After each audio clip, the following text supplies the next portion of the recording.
এখন যান, এখন কথা বলেন।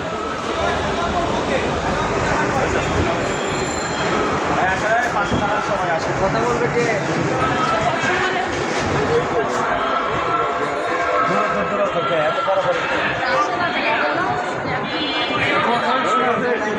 এখন কতটুকু মানবতার দিন পাচ্ছি বলুন, এই বিষয়ে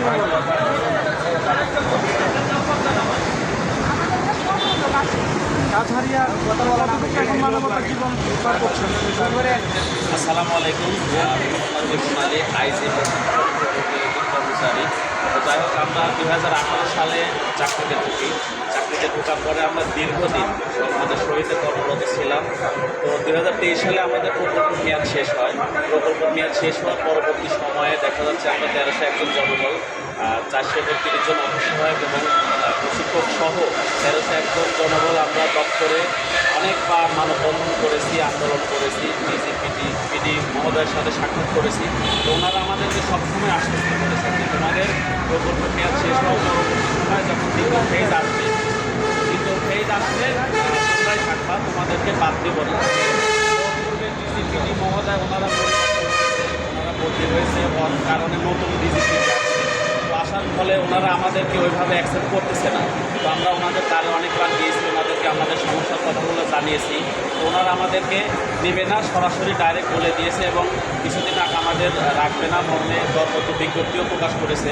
মূলত তাদের কাছে গেলে একটা কথাই আমাদেরকে বলে যে আপনারা যে কোম্পানি কাজ পাবে টেন্ডারের মাধ্যমে আপনারা কোম্পানির সাথে যোগাযোগ করেন।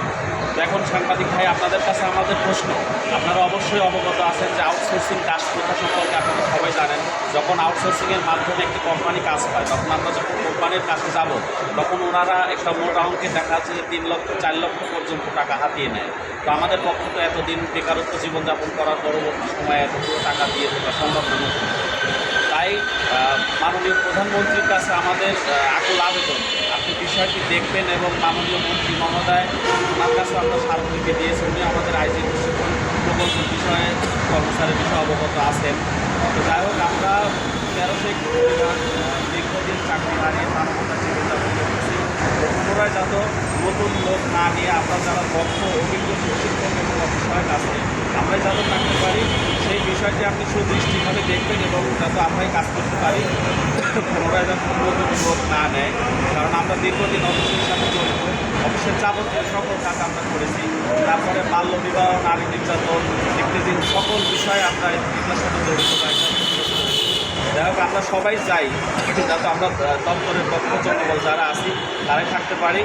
কারণ তারপরে আমরা দেখা যাচ্ছে যে মোটামুটি প্রায় 50,000-এরও বেশি নারী উদ্যোক্তা তৈরি করা হয়েছে আইজি প্রশিক্ষণ প্রকল্পের মাধ্যমে। তাহলে আমরা যেখানে নারী উদ্যোক্তা তৈরি করেছি সেখানে আমরা নিজেরাই যদি একজন কর্মহীন হয়ে পড়ি, তাহলে বাংলাদেশের বেকারত্বের দিন দিন আরও বেড়ে যাবে। তাই মাননীয় মন্ত্রী এবং প্রধানমন্ত্রীর কাছে আমাদের একটাই চাওয়া, একটাই আকুল আবেদন, যাতে আমরা পূর্বের জনবল পুনরায় বহাল করে আমরা কর্মস্থলে ফিরতে পারি এবং আমরা আমাদের পরিবারের মধ্যে হাসি ফেরাতে পারি। তাই মাননীয় প্রধানমন্ত্রী, আপনি আপনার হস্তক্ষেপ ছাড়া এখানে যারা ডিজিপিডি সচিব মহোদয় আছে, ইনারা টাকার কাছে বিক্রি হয়ে গেছে। ইনারা দেখা যাচ্ছে যে নিয়োগ বাণিজ্য করার জন্য, টেন্ডারবাজি করার জন্য দেখা যাচ্ছে যে অলরেডি দরপত্র বিজ্ঞপ্তি দিয়ে দিয়েছেন। তাই মাননীয় প্রধানমন্ত্রী, আপনারা সুদৃষ্টি এবং হস্তক্ষেপ কাজটি করতেছি। আপনি ছাড়া আমাদের এই সমস্যার সমাধান করা কখনো সম্ভব হবে না। তাই আপনি আমাদের দিকে সুদৃষ্টি দেবেন, দিয়ে আমাদের 1301 পরিবারের মুখে হাসি ফোটাবেন। আপনার কাছে আমাদের সকলের পক্ষ থেকে